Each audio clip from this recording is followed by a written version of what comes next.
Greetings, it is I, Countess Naravan Dracovin, Lord and Emperor of the Dracovin Empire, and welcome!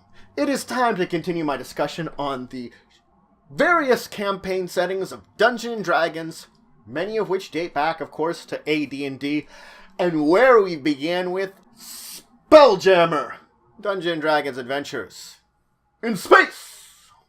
So, we finished up last week talking about ramming another ship.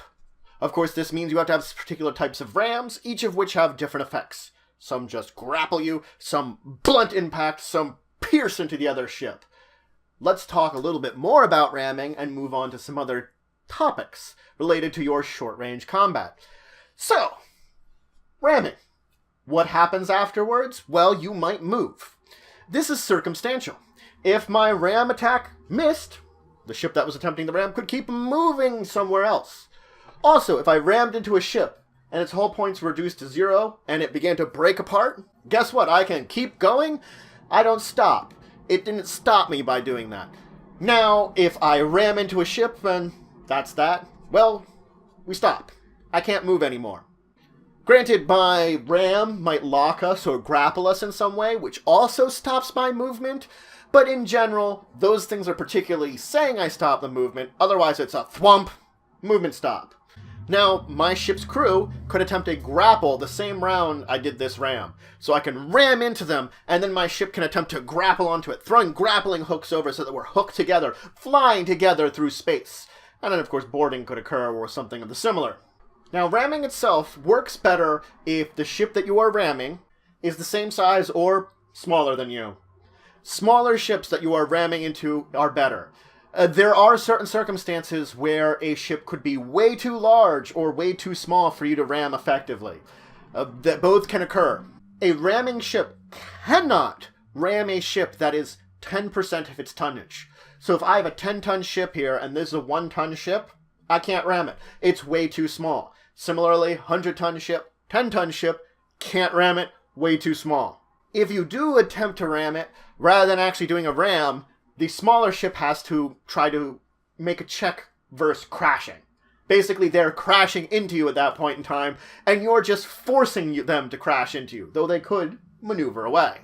Now, similarly, you can't ram a ship that is 3 times your tonnage. If I'm a 20-ton ship and I attempt to ram a 60-ton ship, it's not going to work. My ship that's attempting the ram must check for a crash, because then I'm basically just crashing into it on purpose. The exception to all this is if I'm using a grapple ram. A grapple ram, I can use it to grapple and ram into a ship of any size smaller. So it doesn't matter how smaller the ship is my grapple ram can grapple into it. The larger targets is the same though. I can only get up to that 60-ton limit with my grapple ram. After that, it just still is I'm crashing into it. Now in general, when we're talking about ships ramming each other, they will ram and remain in the direction of the ram. Basically, think of it this way. If I'm ramming into the side of the ship, into the flank of it, if I'm ramming into the side of the ship, that's where it will be positioned at. This one going this way, this one going this. If I ram into its rear, we're both going this way. If we ram front forward, we're still facing each other. Now granted, the head-on collision is an exception, is a special circumstance. Effectively, if we're trying to ram them head-on, we're exposing ourselves to the enemy's ram also. If I hit the target, the ram is normal. There's no problems. I've done the normal kind of damage. But if I miss, there's where problems occur. The ship I was targeting has a free opportunity to ram me back. This is the only time that a ram can be initiated and you don't have the initiative, because I tried to get them and I missed and we're front on so they could be like, oh no, we dodged out of your way in order to ram you back. In this case, the target ship uses its speed from the previous turn to determine the ramming damage. Now in general, if I'm going against some kind of creature, ramming into it, ineffective. Most creatures are too small to ram into. The exception would be if a creature is gargantuan or larger. In this point in time, ramming into it will have an effect. If you do manage to ram a gargantuan creature, for every hull point of damage that you would deal to that creature, instead you do d6. So you calculate how many hull points of damage that you would normally deal, and then you multiply that by d6s and roll again. So if you would end up only doing 4 points of hull damage to a ship, this would be 4d6 to some kind of space-bearing creature that you ram into. Now, 2 ships, they enter the same hex. This can occur very often.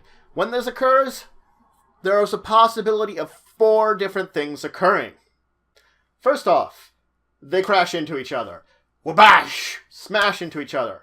Second one ship rams the other. Third one ship lands on the other. The last one is, they merely align themselves, pass by. Now, we're going to talk about right now the crashing part. This is a sudden interrupting stop that can occur to one vessel. Basically, it's when it impacts something else.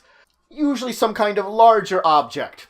Though it could be, again, like a ship, it could be a planetoid, it could be a planet, it could be a space station. Whatever it is, you're impacting into it.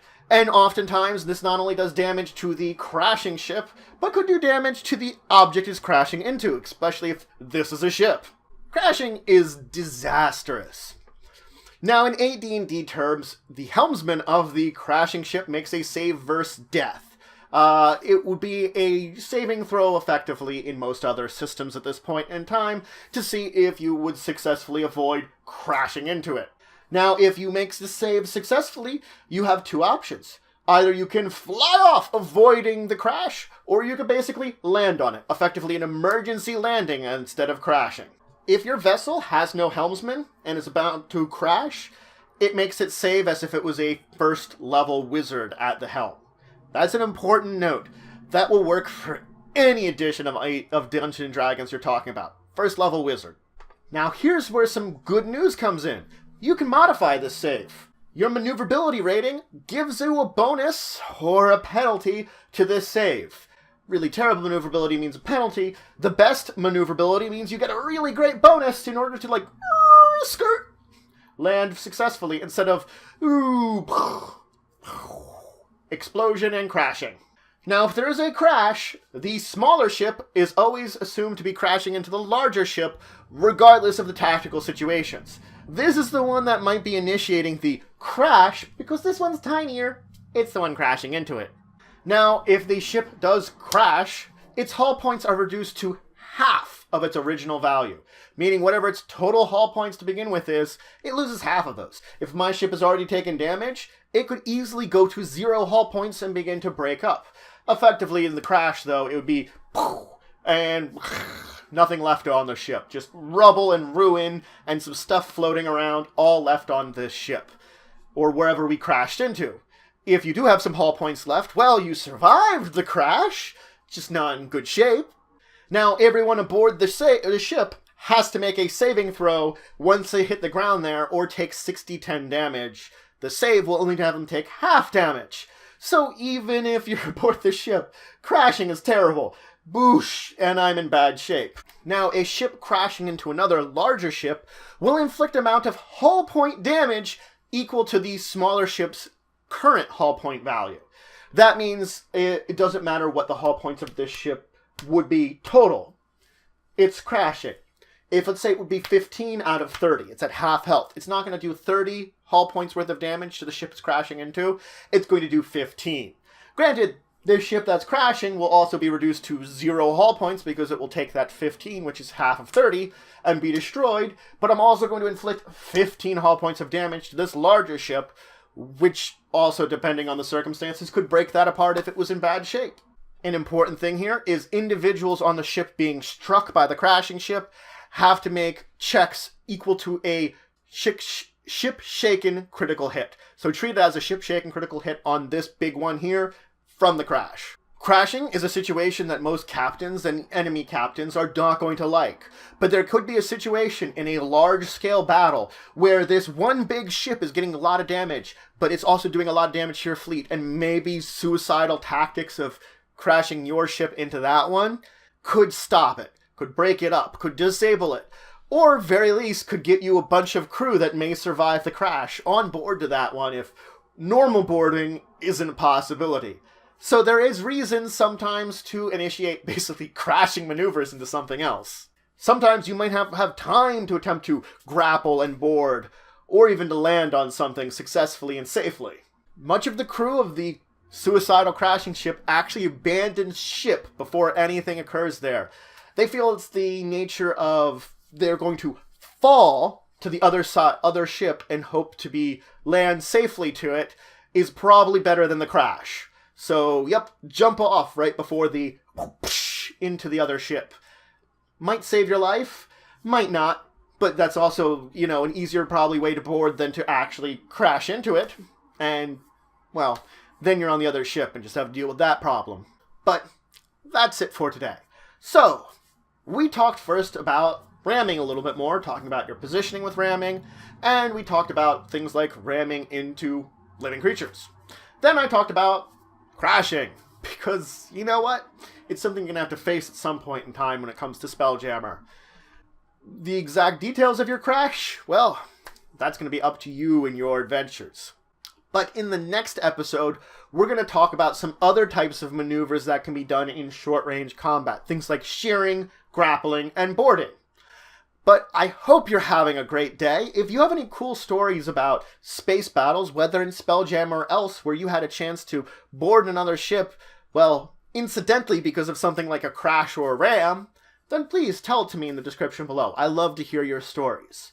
Regardless, until the next time, I bid you farewell.